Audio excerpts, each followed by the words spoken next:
deep breaths. We're not going to cry when we're talking about this film. We've already cried so much. We're going to keep it together.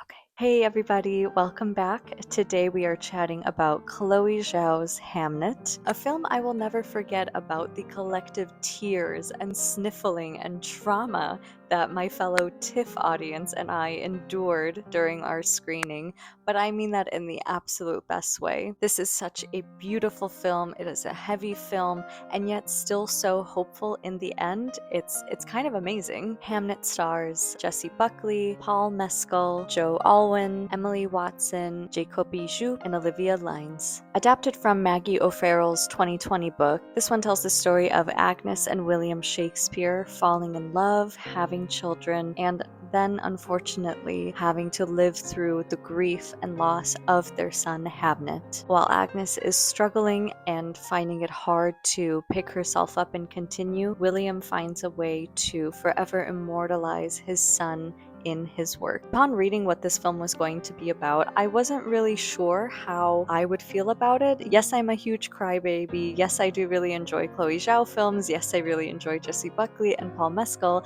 However, sometimes Shakespeare works are a little hard to get through, but this is not one of them. This is a very beautiful, very emotional, very deep story about parents going through the most heartbreaking, the most traumatic experience they could ever witness when it comes to their children. And the way that Chloé Zhao is able to find the right words to put that suffering on the page, on the script, and to have these two powerhouse actors deliver it is still just kind of blowing my mind. Jessie Buckley in this movie is just such a revelation. If she is not winning Best Actress at the Oscars next year, then throw the whole race out at this point. She takes us on such an emotional journey where we see just such beauty in her and such happiness in her when she and William meet, when they're flirting, when they are having their children and they're raising them, and there's just so much love and joy found in that home. And then to see all of it basically go away once Hamnet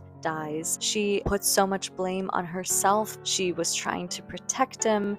I just was literally a wreck, and so was everybody else around me. As we see Jessie Buckley's Agnes just struggling so much the further we go on in this film, it reminded me a lot of Rabbit Hole, and specifically Nicole Kidman's character, who again is thorny. She doesn't know how to act anymore because she doesn't have her child with her. That is going to change anybody. Paul Mescal too, he is always at the scene of the crime when it comes to very hard to watch films, very devastating moments. Once again, he is delivering here, and he just is fantastic opposite Jessie. They have just such a beautiful romance and this great chemistry that is so natural and so flirty and fun between them that you just kind of can't help but giggle every time you see them together. And then to just see such a wedge being driven between the two of them, and to see them struggle to find the right ways to express themselves, to talk to each other, to just find the courage to go on. It's just such an amazing two-hander. This story of grief, I know I've talked about this film before, Ordinary People, it is such a perfect comparison. It's a great companion piece.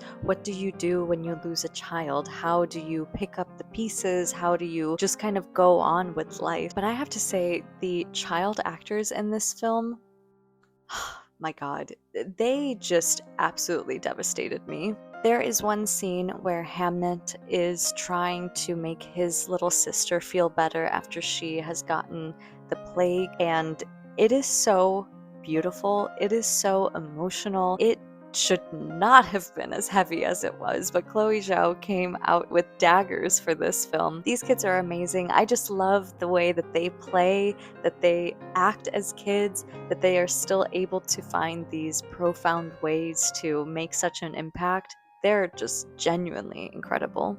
During this time in William Shakespeare's life, he is becoming a very well-known playwright, and so he does very frequently go to London, leave his family, and it's here where William's story really gets to settle into how do you move on from grief. In his instance, it is through finding the right words to write down a story and immortalizing his child in this way. Instantly, while I was watching this film, I thought of sentimental value, which I have discussed on my channel. But in both instances, you have fathers who don't really know how to say through their words, through conversation, the feelings that they're feeling. So instead, they go and they depend on their work, whether it is through a movie or through a play, to just be able to express themselves. And so these two make a great companion piece this year. And I thought too about other films in which you can immortalize either your despair, your joy, your grief, your love, whatever it may be. And I thought of Portrait of a Lady on Fire. It,